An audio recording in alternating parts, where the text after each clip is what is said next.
السلام علیکم۔ زنا بہت بڑا گناہ ہے۔ قرآن و حدیث میں زنا کی سخت مذمت بیان کی گئی ہے اور زنا کرنے والوں کے بارے میں سخت وعیدیں نازل ہوئی ہیں۔ حدیث مبارک میں ہے، ساتوں آسمان اور ساتوں زمینیں شادی شدہ زناکار پر لعنت بھیجتی ہے اور جہنم میں ایسے لوگوں کی شرمگاہوں سے ایسی سخت بدبو پھیلے گی جس سے اہل جہنم بھی پریشان ہوں گے اور آگ کے عذاب کے ساتھ ان کی رسوائی جہنم میں ہوتی رہے گی۔ ایک دوسری حدیث میں ہے، حضرت ابو ہریرہ رضی اللہ تعالیٰ عنہ فرماتے ہیں کہ نبی کریم نے فرمایا، زنا کرنے والا زنا کرنے کے وقت مومن نہیں رہتا، چوری کرنے والا چوری کرنے کے وقت مومن نہیں رہتا اور شراب پینے والا شراب پینے کے وقت مومن نہیں رہتا۔ حضرت ابو امامہ رضی اللہ تعالیٰ عنہ سے مروی ہے کہ ایک نوجوان نبی کریم کی خدمت میں حاضر ہوا اور کہنے لگا، یا رسول اللہ، مجھے زنا کرنے کی اجازت دے دیجیے۔ لوگ اس کی طرف متوجہ ہو کر اسے ڈانٹنے لگے اور اسے پیچھے ہٹانے لگے، لیکن نبی کریم صلی اللہ علیہ وآلہ وسلم نے اس سے فرمایا، میرے قریب آ جاؤ۔ وہ نبی کریم کے قریب جا کر بیٹھ گیا۔ نبی کریم نے اس سے پوچھا، کیا تم اپنی والدہ کے حق میں بدکاری کو پسند کرو گے؟ اس نے کہا، اللہ کی قسم کبھی نہیں، میں آپ پر قربان جاؤں۔ نبی کریم نے فرمایا، لوگ بھی اسے اپنی ماں کے لیے پسند نہیں کرتے۔ پھر دریافت فرمایا، کیا تم اپنی بیٹی کے حق میں بدکاری پسند کرو گے؟ اس نے کہا، اللہ کی قسم کبھی نہیں، میں آپ پر قربان جاؤں۔ نبی کریم نے فرمایا، لوگ بھی اسے اپنی بیٹی کے لیے پسند نہیں کرتے۔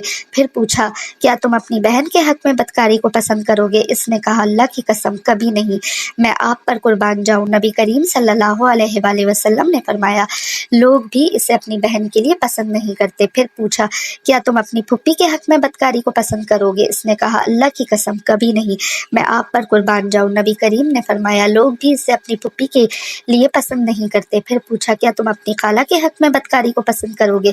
اس نے کہا، اللہ کی قسم کبھی نہیں، میں آپ پر قربان جاؤں۔ نبی کریم نے فرمایا، لوگ بھی اسے اپنی خالہ کے لیے پسند نہیں کرتے۔ پھر نبی کریم نے اپنے دست مبارک اس کے جسم پر رکھا اور دعا کی کہ اے اللہ، اس کے گناہ معاف فرما، اس کے دل کو پاک فرما اور اس کی شرمگاہ کی حفاظت فرما۔ راوی کہتے ہیں، اس کے بعد اس نوجوان نے کبھی کسی کی طرف توجہ بھی نہیں کی۔ واضح رہے کہ ہر گناہ اللہ تعالیٰ کی نافرمانی ہے اور اس کی اطاعت و فرما برداری سے راز ہے، اور اللہ تعالیٰ نافرمان دنیا و آخرت میں کہیں چین و سکون نہیں پا سکتا۔ گناہ کرنے والے کی زندگی تلخ کر دی جاتی ہے۔ اللہ تعالیٰ کا ارشاد پاک ہے۔ ترجمہ، اور جو شخص میری اس نصیحت سے اعراض کرے گا تو اس کے لیے قیامت سے پہلے دنیا میں قبر اور تنگی کا جینا ہوگا۔ دنیا اور آخرت میں چین و سکون پانے کا ایک ہی راستہ ہے کہ اس کے پالنے والے خالق و مالک کی نافرمانی چھوڑ کر اپنی پوری زندگی اس کی اطاعت اور فرما برداری میں گزاری جائے۔ پھر اللہ پاک اپنے بندوں کو پاکیزہ زندگی عطا فرمائیں گے اور آخرت میں خوب اجر و ثواب سے نوازیں گے۔ سورہ نحل میں اللہ تعالیٰ کا ارشاد ہے، جو شخص کوئی نیک کام کرے گا، خواہ وہ مرد ہو یا عورت ہو، بشرط یہ صاحب ایمان ہو، کیونکہ کافر کے اعمال صالحہ مقبول نہیں، تو ہم اس شخص کو دنیا میں تو بالطف زندگی دیں گے اور آخرت میں ان کے اچھے کاموں کے عوض میں اس کا اجر دیں گے۔ دین اسلام میں مایوسی بالکل نہیں ہے۔ انسان خطا کا پتلا ہے، گناہ انسان کی فطرت میں داخل ہے، لیکن بہترین ہے وہ شخص جو گناہ کر کے اس پر قائم نہ رہے بلکہ فوراً توبہ کر کے اللہ تعالیٰ سے معافی مانگ لے۔ نبی کریم صلی اللہ علیہ وآلہ وسلم نے ارشاد فرمایا، ہر بنی آدم انسان بہت زیادہ خطا کار ہے اور اللہ تعالیٰ کے نزدیک بہترین خطا کار وہ ہے جو کثرت سے توبہ کرنے والے ہوں۔ حضرت حذیفہ بن یمان سے مروی ہے کہ نبی کریم نے فرمایا، اے مسلمانوں، زنا سے بچو، اس لیے کہ اس میں 6 نقصانات ہیں، 3 دنیا میں اور 3 آخرت میں۔ دنیا کے 3 نقصانات یہ ہیں، زنا کرنے والے کے چہرے کی رونق ختم ہو جانا، مسلسل غربت، عمر کا کم ہو جانا۔ آخرت میں پیش آنے والی 3 چیزیں یہ ہیں، اللہ کی ناراضگی، برا حساب و کتاب، دوزخ کی آگ میں ہمیشہ رہنا۔ زنا سے چہرہ بے رونق ہو جاتا ہے۔ حدیث کی روشنی میں پتہ چلتا ہے کہ زنا کرنے والے کو دنیا میں سخت ذلت و رسوائی سے دوچار ہونا پڑتا ہے، جن میں پہلی سزا یہ ہے کہ زنا کرنے والے کے چہرے کی رونق ختم ہو جاتی ہے اور ان کے چہروں سے ہمیشہ ذلت و خواری کا علامت ظاہر ہوتی ہے۔ ایک دوسرے مقام پر نبی کریم نے ارشاد فرمایا، تم لوگ ضرور اپنی نگاہوں کی حفاظت کرو اور اپنے چہرے کو سیدھا رکھو، ورنہ تمہارے چہرے کو بے نور کر دیا جائے گا۔ زنا سے فقر و فاقہ اور مسکینیت پیدا ہوتی ہے۔ حضرت عبداللہ بن عمر رضی اللہ تعالیٰ عنہ سے مروی ہے، حضرت محمد مصطفیٰ صلی اللہ علیہ وآلہ وسلم نے ارشاد فرمایا، جب حکمران ظلم کرے تو آسمان سوکھ جاتا ہے جب زکوٰۃ روک لی جائے تو مویشی ہلاک ہو جاتے ہیں، جب زناکاری پھیل جائے تو فقر و فاقی اور مسکنیت عام ہو جاتی ہے، اور جب ذمہ توڑے جانے لگے تو کافروں کو غلبہ دیا جاتا ہے۔ ایک نوجوان صحابی جسے معاذر رضی اللہ تعالیٰ عنہ کے نام سے جانتے تھے، ان کی شادی مدینہ منورہ میں ہوئی تھی۔ ایک دن شیطان نے ان کو پسلایا، ان کو ایک انصار کی لونڈی پر مائل کر دیا اور وہ راہ حق سے ہٹانے کی کوشش کی۔ معاذر رضی اللہ تعالیٰ عنہ شیطان کے جال میں پھنسے اور اس لونڈی کو تنہائی میں لے گئے۔ اب یہ دونوں تھے اور تیسرا ان میں شیطان تھا۔ وہ برائی کو ان دونوں کے لیے نہایت پرکشش اور خوبصورت بنا کر پیش کر رہا تھا۔ وہ دونوں بہک گئے اور جوانی کا شکار ہو گئے۔ جب معاذر رضی اللہ تعالیٰ عنہ اپنے جرم سے فارغ ہوئے تو شیطان نے ان کا ساتھ چھوڑ دیا۔ اب وہ پھوٹ پھوٹ کر رونے لگے اور اپنے نفس کا محاسبہ کرنے لگے اور اپنے آپ کو ملامت کرنے لگے۔ گناہ کی آگ ان کے دلوں کو جلانے لگی۔ وہ بے قرار ہو کر روحانی طبیب حضرت محمد مصطفیٰ صلی اللہ علیہ وآلہ وسلم کی خدمت میں آئے اور آپ کے سامنے کھڑے ہو گئے۔ احساس گناہ اسے تڑپانے لگا۔ کہنے لگے، اے اللہ کے رسول، مجھ سے ایک گناہ ہو گیا، یعنی زنا ہو گیا، مجھے پاک کر دیجیے۔ نبی کریم نے ان طرف سے منہ پھیر لیا۔ وہ دوسری جانب آ گئے، بولے، اے اللہ کے رسول، میں شیطان کے جھانسے میں آ گیا تھا، زنا کر بیٹھا، مجھے پاک کر دیجیے۔ نبی کریم نے فرمایا، تجھ پر افسوس ہے، واپس چلا جا اور اللہ تعالیٰ سے اپنے گناہ کی معافی مانگ اور توبہ کر لے۔ وہ تھوڑی دیر بعد پھر آ گیا۔ گناہ کی آگ نے اس کا آرام چین چھین لیا۔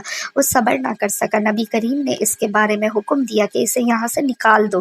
اسے نکال دیا گیا۔ وہ چوتھی مرتبہ پھر چلا آیا۔ نبی کریم نے لوگوں سے پوچھا، کیا دیوانہ ہے؟ لوگوں نے کہا، اللہ کے رسول، ہم تو اس میں ایسا کوئی مرض نہیں پاتے۔ آپ صلی اللہ علیہ وآلہ وسلم نے فرمایا، شاید اس نے شراب پی ہوئی ہے، اس لیے ایسی حرکتیں کر رہا ہے۔ ایک آدمی کھڑا ہوا، اس نے معاذر رضی اللہ تعالیٰ عنہ کا منہ سونگھا، اسے شراب کی کوئی بو محسوس نہیں ہوئی۔ نبی کریم نے پوچھا، تجھے پتہ ہے زنا کسے کہتے ہیں؟ اس نے کہا، جی ہاں، میں ایک عورت کے ساتھ اس طرح حرام کا ارتکاب کر بیٹھا ہوں جیسے ایک آدمی حلال طریقے سے اپنی بیوی کے پاس کرتا ہے۔ آپ صلی اللہ علیہ وآلہ وسلم نے پوچھا، اب اس بات سے تمہارا کیا مطلب ہے؟ اس نے کہا، مجھے پاک کر دیجیے۔ نبی کریم نے مکمل تفتیش کروائی، جرم ثابت ہونے پر حد جاری فرمائی۔ آپ نے حکم دیا اور اسے سنسار کر دیا گیا۔ جب اس کی نماز جنازہ پڑھائی گئی اور اسے دفن کر دیا گیا تو نبی کریم صلی اللہ علیہ وآلہ وسلم دو آدمیوں کے پاس سے گزرے۔ وہ آپس میں باتیں کر رہے تھے کہ دیکھو، اس آدمی پر اللہ نے پردہ ڈالا تھا، لیکن اس نے اپنے آپ کو خود ہی ہلاکت میں ڈال لیا، حتیٰ کہ اسے پتھر مار مار کر یوں ہلاک کر دیا گیا جیسے کتے مار دیے جاتے ہیں۔ نبی کریم صلی اللہ علیہ وآلہ وسلم خاموش ہو گئے۔ پھر تھوڑا سا چلے، آگے ایک مردہ گدھا پڑا ہوا تھا، اسے دھوپ نے جلا دیا تھا اور وہ پھول گیا تھا۔ نبی کریم نے اس گدھے کو دیکھا تو پوچھا، فلاں فلاں آدمی کدھر ہے؟ وہ دونوں بولے، اللہ کے رسول، ہم یہاں ہیں۔ آپ نے فرمایا، اترو اور اس گدھے کا گوشت کھاؤ۔ وہ حیران ہو کر بولے، اللہ کے نبی، بھلا اسے کون کھا سکتا ہے؟ آپ صلی اللہ علیہ وآلہ وسلم نے فرمایا، ابھی ابھی جو تم اپنے بھائی کی عزت پامال کر رہے تھے، وہ اس گدھے کو کھانے سے بھی زیادہ بدتر ہے۔ معاذر رضی اللہ تعالیٰ عنہ نے ایسی سچی توبہ کی ہے، اگر یہ توبہ امت کے مابین تقسیم کر دی جائے، انہیں کافی ہو جائے۔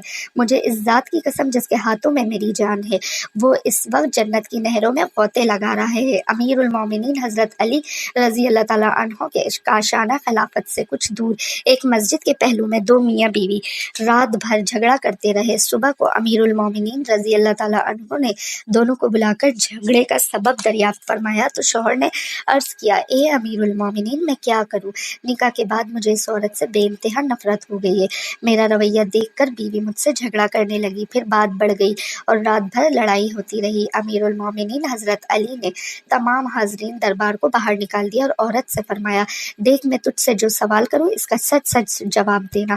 پھر آپ نے فرمایا، اے عورت، تیرا نام یہ ہے، تیرے باپ کا نام یہ ہے۔ عورت حیران ہوئی کہ امیر المومنین حضرت علی رضی اللہ تعالیٰ عنہ کو یہ سب کیسے معلوم ہوا، حالانکہ اس نے بتایا بھی نہیں۔ بولی، بالکل ٹھیک آپ نے بتایا یا امیر المومنین۔ پھر آپ نے فرمایا، اے عورت، تو یاد کر کے تو نے زناکاری سے حاملہ ہو گئی تھی اور ایک مدت تک تو نے اور تیری ماں اس حمل کو چھپاتی رہی۔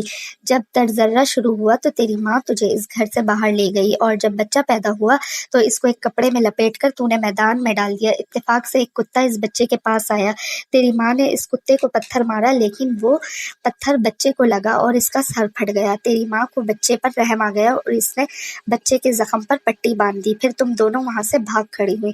اس کے بعد اس بچے کی تم دونوں نے کچھ خبر نہیں لی، کیا یہ واقعہ سچ ہے؟ عورت نے کہا ہاں اے امیر المومنین رضی اللہ تعالیٰ عنہ، یہ پورا واقعہ حرف بحرف صحیح ہے۔ آپ نے فرمایا اے مرد تو اپنا سر کھول کر اس کو دکھا دے۔ مرد نے سر کھولا تو اس زخم کا نشان موجود تھا۔ اس کے بعد امیر المومنین نے فرمایا کہ اے عورت، یہ مرد تیرا شوہر نہیں ہے بلکہ تیرا وہی بیٹا ہے جسے تو پھینک کر چلی گئی تھی۔ تم دونوں اللہ تعالیٰ کا شکر ادا کرو کہ اس نے تم دونوں کو حرام کاری سے بچا لیا۔ اب تو اپنے اس بیٹے کو لے اور اپنے گھر چلی جا۔ بابل شہر کی ایک بدکار عورت مر گئی تو اس کے گھر والوں نے اسے دفن تک نہ کیا بلکہ ایک کوڑے کے ڈھیر پر پھینک دیا۔ حضرت موسیٰ علیہ السلام جب کوہ طور پر اللہ تعالیٰ سے باتیں کرنے کے لیے گئے تو اللہ تعالیٰ نے فرمایا اے موسیٰ، باقی باتیں بعد میں ہوں گی، پہلے جاؤ، میری ایک کنیز کی لاش کوڑے پر پڑی ہے، اسے غسل دلاؤ اور عزت کے ساتھ دفناؤ۔ حضرت موسیٰ علیہ السلام کوہ طور سے واپس آئے اور بابل شہر میں داخل ہوئے۔ تلاش کرتے کرتے ایک جگہ دیکھا کہ کوڑے پر ایک لاش پڑی ہے اور اس کے ارد گرد 4 کتے رکھوالی کر رہے تاکہ کوئی درندہ لاش کو پامال نہ کر سکے۔ حضرت موسیٰ علیہ السلام نے اس کے گھر کا پتہ پوچھا اور ان سے کہا کہ لاش کو اٹھانے میں میری مدد کرو۔ عورت کے گھر والوں نے کہا کہ ہم اس لاش کے قریب نہیں جائیں گے، یہ ایک بدکار عورت تھی جس نے اپنی ساری زندگی بدکاری میں گزار دی۔ پورے شہر میں ہر کوئی بھی لاش کو اٹھانے سے انکار کر رہا تھا۔ حضرت موسیٰ علیہ السلام اپنے بھائی حضرت ہارون علیہ السلام کے پاس گئے اور کہا کہ لاش اٹھانے میں میری مدد کرو۔ دونوں نبیوں نے لاش کو اٹھایا اور پھر جب غسل دینے کی باری آئی تو شہر کی کوئی عورت بھی اس کو غسل دینے کے لیے تیار نہیں تھی۔ یہ دیکھتے ہوئے حضرت موسیٰ علیہ السلام نے اپنی زوجہ اور بہن کو حکم دیا کہ اس عورت کو غسل دو۔ غسل کے بعد اپنے بھائی حضرت ہارون علیہ السلام کی مدد سے اس عورت کو دفن کیا۔ دفنانے کے بعد جیسے ہی آپ واپس آ رہے تھے تو شہر والے لوگ آپ کے سامنے آ گئے۔ وہ سب مل کر آپ سے کہنے لگے کہ اے موسیٰ، یا تو ہمیں اس بات کی وضاحت دو کہ آپ نے ایک بدکار عورت کو اتنی عزت کیوں دی، یا پھر وہ کلمہ جو آپ علیہ السلام نے ہمیں پڑھایا ہے ہم آپ کو واپس کرنے آئے ہیں۔ حضرت موسیٰ علیہ السلام نے لوگوں سے فرمایا اے شہر کے لوگوں، مجھے جو حکم اللہ نے دیا تو میں نے اس حکم کی تعمیل کر دی۔ ہاں اگلی بار میں جب کوہ طور پر جاؤں گا تو تم سب کو تمہارے اس سوال کا جواب مل جائے گا۔ یہ سن کر لوگ واپس چلے گئے۔ جب حضرت موسیٰ علیہ السلام کوہ طور پر گئے تو فرمایا اے میرے پروردگار، اس شہر کے لوگ مجھ سے اس بات کی وضاحت مانگتے ہیں کہ ایک بدکار عورت کو اتنی عزت سے کیوں دفن کیا گیا۔ اللہ تعالیٰ نے فرمایا اے موسیٰ، یہ عورت واقعی بدکار تھی اور اس کی ساری زندگی بدکاری میں گزر گئی، مگر ایک دفعہ یہ ایک ایسی جگہ سے گزر رہی تھی جہاں پر ایک کتا پیاس کی شدت سے مر رہا تھا۔ اس عورت کو کتے کی حالت پر رحم آ گیا۔ اس نے پانی کے کنویں سے اپنے کپڑے گیلے کیے اور کتے کے منہ میں نچوڑ دیے۔ پیاسے کتے کے منہ میں جب پانی آیا تو اس کے تڑپتے ہوئے جسم میں جان آ گئی۔ مجھے عورت کی یہ رحم دلی پسند آ گئی اور میں نے اس کے سارے گناہ معاف کر دیے، اور میں نے موت کے فرشتے کو حکم دیا کہ اس کی روح قبض کر ڈالو تاکہ آئندہ یہ بدکاری نہ کر سکے۔ ہمیں بھی چاہیے کہ ہم اللہ تعالیٰ کی مخلوق سے جس قدر ہو سکے پیار سے پیش آئے، اور اللہ پاک ہم سب کا خاتمہ ایمان پر کرے، آمین۔